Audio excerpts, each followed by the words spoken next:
बऱ्याच राजकीय नेत्यांना, पुढाऱ्यांना, कार्यकर्त्यांना भीती का आहे की आपण आयुष्यात निवडूनच येऊ शकणार नाही जर आपण भाजपमध्ये नाही गेलो तर. ज्या ज्या ठिकाणी भाजपचे उमेदवार आहेत तिथं पैशाचा पाऊस आहेच की. कुठं मुख्यमंत्र्यांच्या जीवावर, प्रधानमंत्र्यांच्या जीवावर लोक 1 रुपया न घेता मतदान करतात. मग तुम्ही आहे त्या पक्षात सुद्धा राहून पैसेच वाटायचे तर निवडून यायचे तर तिथंही करू शकता. भाजप मधल्या निष्ठावंतांना झोप लागेना, छातीवर दगड ठेवून ते रात्री झोपतायत का?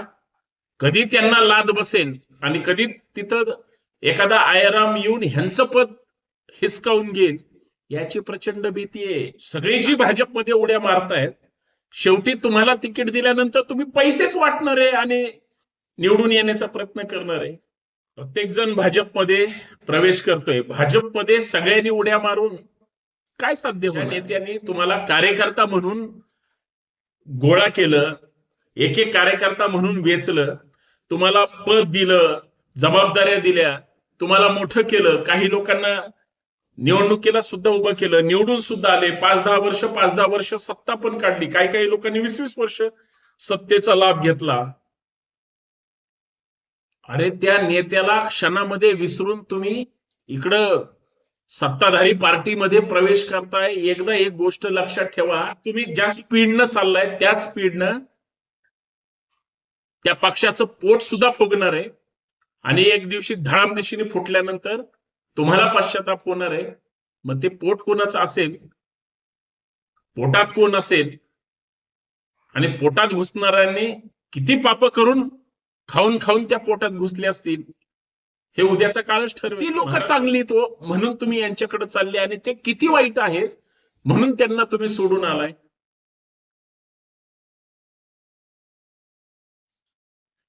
प्रत्येक जण भाजपमध्ये प्रवेश करतोय. भाजपमध्ये सगळ्यांनी उड्या मारून काय साध्य होणार आहे? सत्तेचा वाटा सगळ्यांना मिळणार आहे, सगळ्यांना महत्वाची पदं मिळणार आहेत.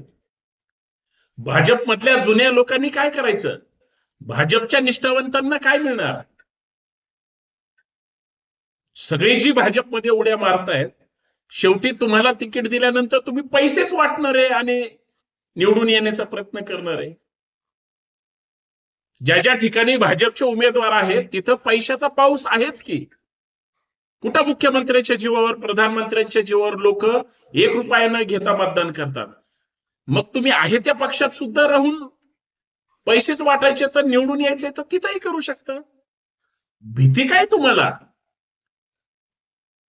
बऱ्याच राजकीय नेत्यांना, पुढाऱ्यांना, कार्यकर्त्यांना भीती का आहे की आपण आयुष्यात निवडूनच येऊ शकणार नाही जर आपण भाजपमध्ये नाही गेलो तर. पांढरा हत्ती आहे भाजप म्हणजे, लक्षात ठेवा. सत्ताधारी पार्टी आहे, ग्लॅमर आहे, याचा अर्थ फक्त भाजपकडे जात आहेत का लोक? नाही. तीच परिस्थिती शिंदे गटाकडे आहे, तीच परिस्थिती पवार गटाकडे आहे. मुद्दा हा आहे की जर तुम्हाला पैसेच वाटप करायचे आहेत, तिकीटच मिळवायचे आहेत आणि निवडणुकीलाच उभा राहायचं आहे, तुम्हाला जोरच लावायचा आहे, तर तुम्ही स्वतःच्या ताकदीवर लावा ना. आणि एवढ्या उड्या मारून बघा, माझं स्पष्ट मत आहे, कदाचित माझे शब्द बऱ्याच जणांना झोमतील सुद्धा, भाजप मधल्या निष्ठावंतांना झोप लागेना, छातीवर दगड ठेवून ते रात्री झोपतायत का? कधी त्यांना लाद बसेल आणि कधी तिथं एखादा आयराम येऊन ह्यांचं पद हिसकावून घेईल याची प्रचंड भीती आहे.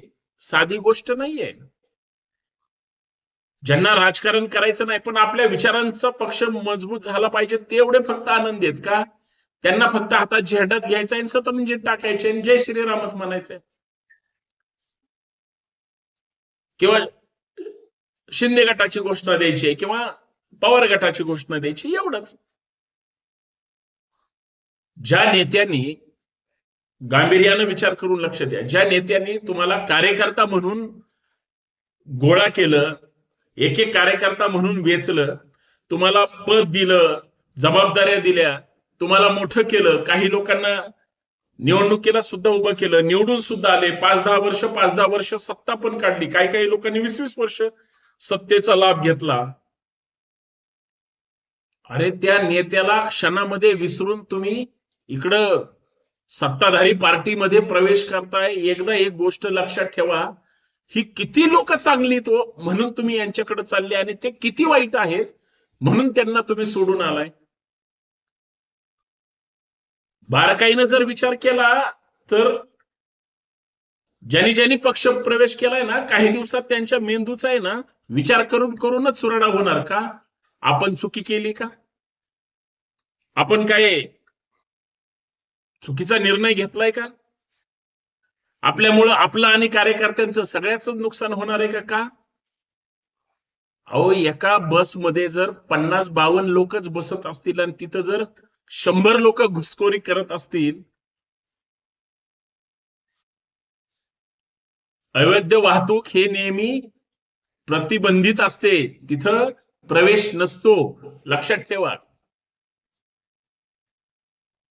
घरातून झोपेतून उठतोय तो थेट सत्ताधारी पार्टीत जातोय. काय दिवे लावणार आहेत तिथं? बरं, जेवढ्यांनी पक्ष प्रवेश केला, आज केला, काल केला, परवा केला, मागच्या महिन्यात केला, मागच्या 5-10 वर्षात केला, काय दिवे लावलेत मतदारसंघात? काय नाही. आजही सत्ताधारी पक्षाचे, तिन्ही पक्षाचे उमेदवार असू द्या, पैसेच वाटून हे निवडून येत आहेत ना, पैसेच वाटावे लागतात. आज नांदेडमध्ये लोकांना वेड्यात काढलं, येतात पैसे, देतो देतो म्हणून लोक 10-10, 12-12 तास वाट बघत होते पैशाची. बायकांनी तर शिव्या दिल्या. सत्ताधारी तिथल्या भाजपच्या लोकांना पैसे वाटावे लागतात. मग काय मोदी साहेबांचा चमत्कार आहे, काय देवाभाऊचा चमत्कार आहे? कुठे आहेत विकासाच्या गप्पा? पैशाच्या गप्पा आहे.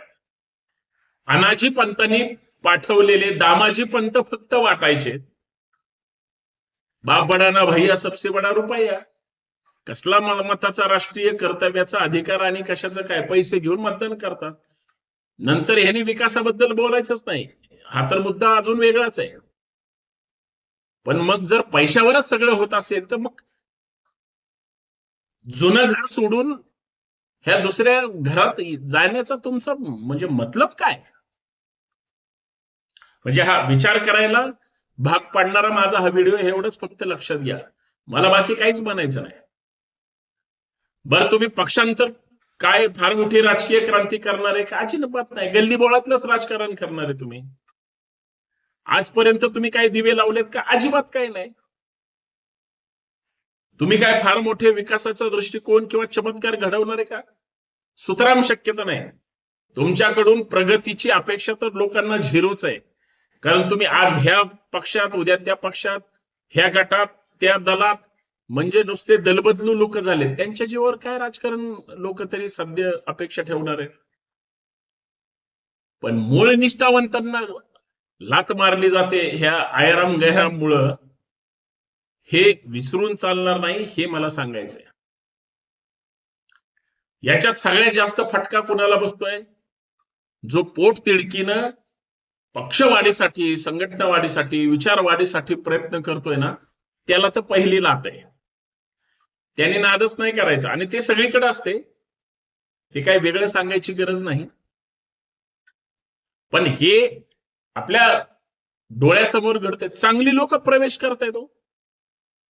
मी आजचे तर पक्ष प्रवेश बघितले. साला इकडे नगरसेवक होता, मग इकडे यायची काय गरज आहे? निवडून येईल की नाही याची भीती त्यांना. कमवून बसलेत. बर, किती तुम्ही किती पैसे कमवाव, शेवटी इथंच ठेवून जायचे सगळं. फक्त त्या प्रॉपर्टीमुळे भांडणं लावून तुम्ही जाणार आहे, एवढंच काय ते. पण फार तुम्ही चांगलं केलंय म्हणून तुमच्यासाठी हजारो लोक तुम्ही गेल्यानंतर येतील, असे तुमचं काम पण नाहीये. याच्यामध्ये महाराष्ट्राच्या राजकीय संस्कृतीचं जे चारित्र्य संपन्न राजकारण होतं, स्वाभिमानाचं आणि एक पारदर्शक राजकारण होतं, त्याला तुम्ही काडी लावली फक्त, एवढाच विषय. किती स्वार्थ असावा, किती आत्मलुबेपणा असावा, किती आपल्या नेत्याचा विश्वासघात करावा, पाटील खंजीर खुपसावा. बाकीचे शब्द तर मी बोलूच शकत नाही. किती वेळ बोलणार? ही सध्याच्या राजकारणाची वस्तुस्थिती जर असेल, अत्यंत दुर्दैवी आहे आणि ही महाराष्ट्रासाठी लाजिरवाणी गोष्ट आहे. म्हणून मी आपल्या समोर या ठिकाणी बोलायला आलो. कारण आज तुम्ही ज्या स्पीडनं चाललाय त्याच स्पीडनं त्या पक्षाचं पोट सुद्धा फुगणार आहे आणि एक दिवशी धडाम दिशेने फुटल्यानंतर तुम्हाला पश्चाताप होणार आहे. मग ते पोट कोणाचं असेल, पोटात कोण असेल आणि पोटात घुसणाऱ्यांनी किती पाप करून खाऊन खाऊन त्या पोटात घुसले असतील, हे उद्याचा काळच ठरवेल, महाराष्ट्र ठरवेल. बाकी आपण निर्णय घ्या आणि विचार करा. धन्यवाद. पटला तर व्हिडिओ जास्तीत जास्त शेअर करा, लाईक करा, कमेंट करा, शेअर करायला विसरू नका. चॅनल सबस्क्राईब करा. जय शिवराय.